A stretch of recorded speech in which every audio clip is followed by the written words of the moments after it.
इधर सीमा हैदर को पाकिस्तान भेजने की मांग के बीच सचिन और सीमा के रिश्तों को लेकर बड़ा खुलासा हुआ है। वहीं सीमा हैदर अब किसी भी सूरत में पाकिस्तान जाने को राजी नहीं है।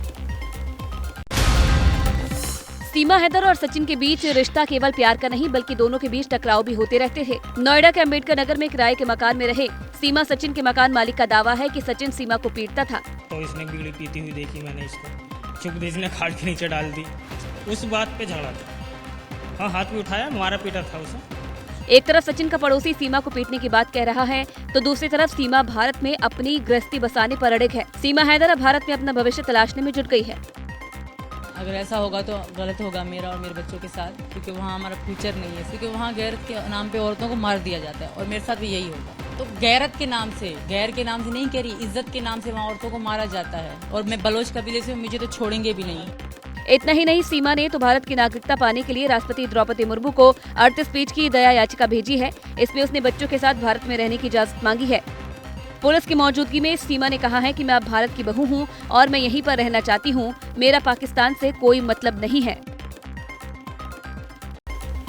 और देखिए आप, बारिश से पहाड़ से लेकर मैदान तक मुसीबत की मार है। महाराष्ट्र में सैलाब का खौफनाक मंजर है, तो वहीं राजस्थान में भी बारिश से जिंदगी बेहाल है। लेकिन दिल्ली में यमुना नदी एक बार फिर डराने लगी है, क्योंकि खतरे के निशान से यमुना ऊपर बह रही है।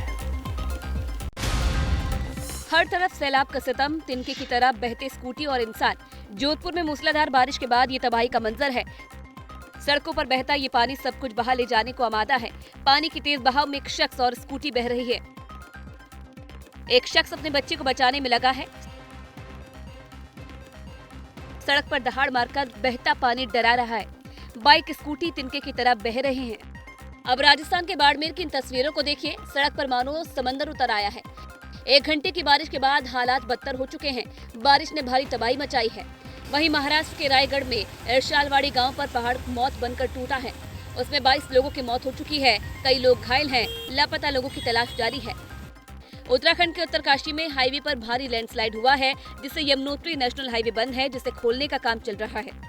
उधर दिल्ली वालों को यमुना एक बार फिर से डराने लगी है। यमुना नदी खतरे के निशान से ऊपर बह रही है, लेकिन मुसीबत थमी नहीं है, क्योंकि महाराष्ट्र से लेकर गुजरात तक आज भी भारी बारिश की संभावना है। बिहार के मुजफ्फरपुर में शुक्रवार की शाम बाइक सवार 4 बदमाशों ने एक प्रॉपर्टी डीलर की गोली मारकर हत्या कर दी। इस वारदात में प्रॉपर्टी डीलर के 2 बॉडीगार्ड की भी मौत हो गई। मुजफ्फरपुर में एक दिल दहला देने वाली घटना सामने आई है। यहाँ बेखौफ बाइक सवार बदमाशों ने एक वकील के घर में घुसकर 5 लोगों पर अंधाधुंध गोलियां बरसा दी। सनसनीखेज वारदात में चर्चित प्रॉपर्टी डीलर आशुतोष शाही और उनके 2 बॉडीगार्ड की मौत हो गई, जबकि वकील समेत 2 लोगों की हालत गंभीर बताई जा रही है, जिनका इलाज अस्पताल में जारी है। मामला नगर थाना इलाके के लकड़ी ढाई का है, जहाँ प्रॉपर्टी डीलर वकील के घर केस के संबंध में सलाह मशवरा करने पहुंचा था। इस दौरान बाइक सवार बदमाशों ने वहां मौजूद लोगों पर फायरिंग कर दी। वारदात की सूचना मिलते ही पुलिस एक्शन में आ गई।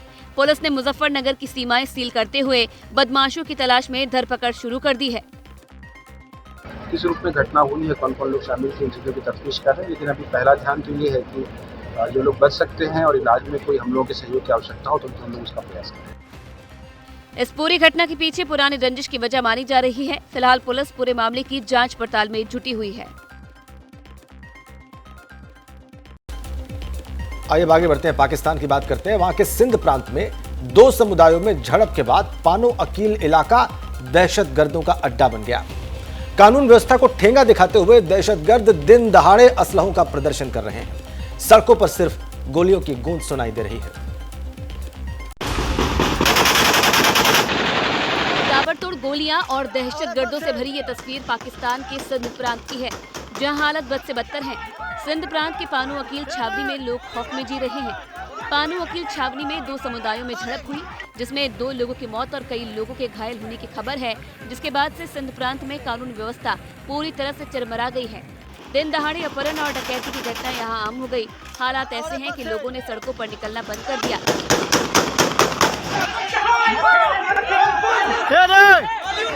सड़कों पर सिर्फ दहशतगर्द और AK-47 जैसी खतरनाक बंदूकें ही देखने को मिलती है। गोलियों की आवाज के अलावा इलाके में परिंदा भी नजर नहीं आता।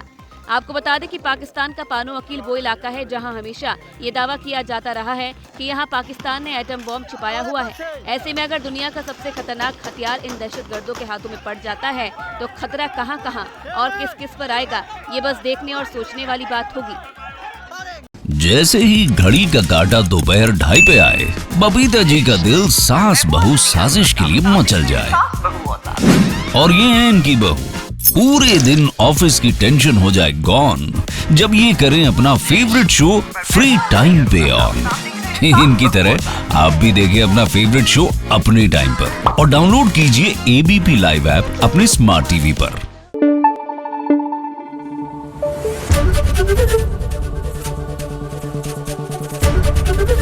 एबीपी न्यूज आपको रखे आगे।